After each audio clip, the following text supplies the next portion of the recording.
Baiklah, saya akan mempresentasikan tugas akhir semester yang sudah saya buat yang berjudul Epidemiologi Infeksi Terkait Perawatan Saluran Kemih. Nama Tita Marolo, NIM 21704060. Definisi saluran kemih. Saluran kemih adalah sistem organ dalam tubuh manusia yang bertanggung jawab untuk mengeluarkan sisa-sisa metabolisme dalam tubuh dalam bentuk urin. Saluran kemih terdiri dari beberapa organ sebagai berikut. Yang pertama, ginjal. Ginjal adalah organ yang berperan dalam proses penyaringan darah untuk menghasilkan urin. Mereka bertanggung jawab untuk membuang produk-produk sisa metabolisme dan mengatur keseimbangan air dan elektrolit dalam tubuh. Yang kedua, ureter. Ureter adalah saluran yang menghubungkan ginjal dengan kandung kemih. Ureter mengalirkan urin dari ginjal ke kandung kemih melalui gerakan peristaltik. Yang ketiga, kandung kemih. Kandung kemih adalah organ berongga yang berfungsi sebagai tempat penyaringan urin sebelum dikeluarkan dari tubuh melalui proses berkemih. Yang keempat, uretra. Uretra adalah saluran yang menghubungkan kandung kemih dengan lingkungan eksternal. Pada pria, uretra juga berfungsi sebagai saluran untuk mengeluarkan air mani saat ejakulasi. Signifikan epidemiologi infeksi terkait perawatan saluran kemih. Epidemiologi infeksi terkait perawatan saluran kemih memiliki signifikansi yang penting dalam dunia kesehatan, terutama karena infeksi saluran kemih ISK merupakan satu jenis infeksi yang paling umum terjadi di kalangan populasi. Berikut adalah beberapa alasan mengapa epidemiologi infeksi terkait perawatan saluran kemih sangat penting. Yang pertama, tingginya prevalensi. Kedua, dampak pada kesehatan dan kualitas hidup. Ketiga, resistensi antibiotik. Keempat, perawatan dan pengendalian infeksi yang tepat. Kelima, pencegahan dan edukasi.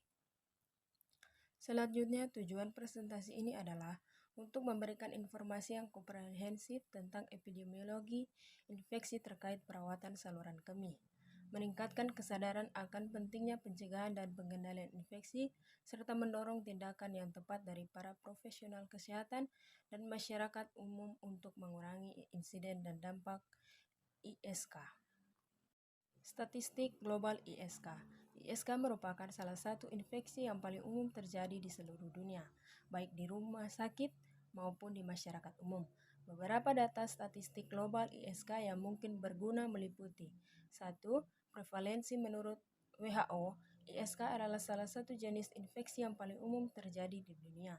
Prevalensi ISK bervariasi tergantung pada populasi yang diteliti, tetapi pada umumnya angka insidennya cukup tinggi. Jenis kelamin.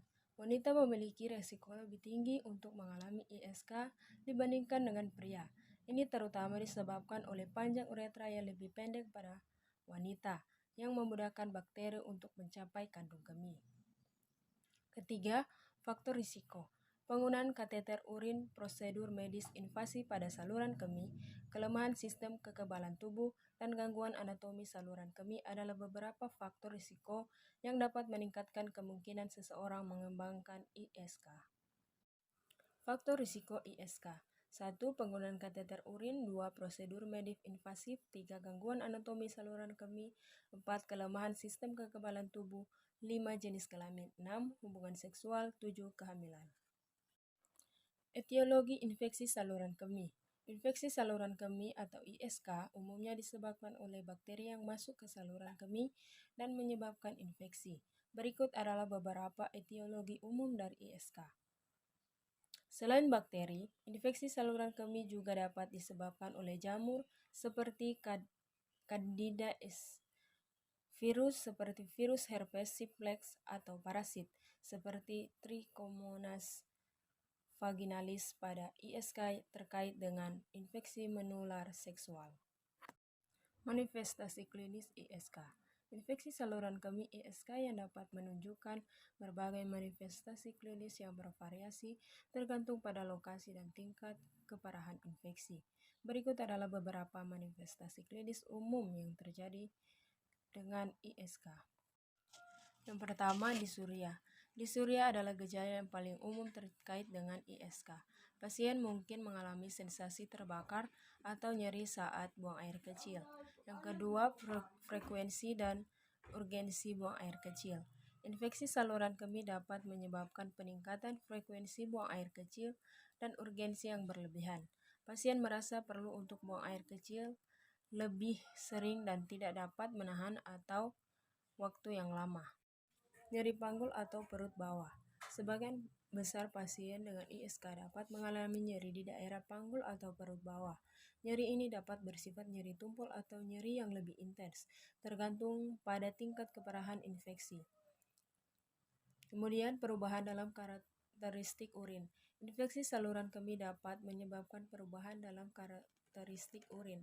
Pasien mungkin melaporkan urin yang keruh, berbau tidak sedap atau mengandung darah. Kemudian nyeri pinggang.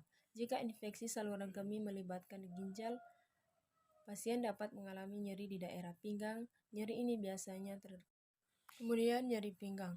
Jika infeksi saluran kemih melibatkan ginjal pyelonephritis, pasien dapat mengalami nyeri di daerah pinggang.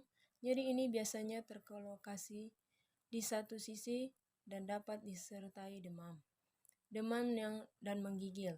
Infeksi saluran kemih yang lebih serius atau terkomplikasi seperti pyelonephritis dapat menyebabkan demam tinggi dan menggigil. Kemudian kelelahan dan kelemahan. Beberapa pasien dengan ISK dapat mengalami gejala umum seperti kelelahan dan kelemahan, terutama jika infeksinya telah berlangsung lama atau tidak terkontrol dengan baik. Metode diagnostik ISK. Diagnosa infeksi saluran kemih melibatkan beberapa metode diagnostik yang digunakan untuk mengidentifikasi keberadaan infeksi dan menentukan patogen penyebabnya. Berikut adalah beberapa metode diagnostik umum yang digunakan dalam ISK. Yang pertama, analisis urin. Analisis urin adalah langkah pertama dalam diagnosis ISK. Sampel urin diperiksa untuk adanya tanda-tanda infeksi, seperti jumlah sel darah putih yang meningkat, bakteri dalam urin, atau adanya darah. Tes urin juga dapat melibatkan pemeriksaan strip urin untuk mendeteksi adanya leukosit, nitrin, dan protein dalam urin. Yang kedua, kultur urin. Kultur urin digunakan untuk mengidentifikasi jenis bakteri yang menyebabkan infeksi dan menentukan kepekaan bakteri terhadap antibiotik tertentu. Sampel urin ditanam pada media kultur dan diinkubasi untuk mengamati pertumbuhan bakteri. Hasil kultur urin dapat memakan waktu 24 sampai 48 jam untuk diketahui. Yang ketiga, uji sensitivitas antibiotik. Setelah bakteri yang menyebabkan infeksi teridentifikasi melalui kultur urin, uji sensitivitas antibiotik dilakukan untuk menentukan antibiotik mana yang paling efektif untuk mengobati infeksi tersebut. Uji ini dilakukan dengan mengekspos bakteri terhadap berbagai antibiotik dan memeriksa responnya. Kemudian pencegahan infeksi terkait perawatan saluran kemih. Infeksi terkait perawatan saluran kemih merupakan masalah yang umum terjadi di lingkungan rumah sakit atau fasilitas perawatan kesehatan.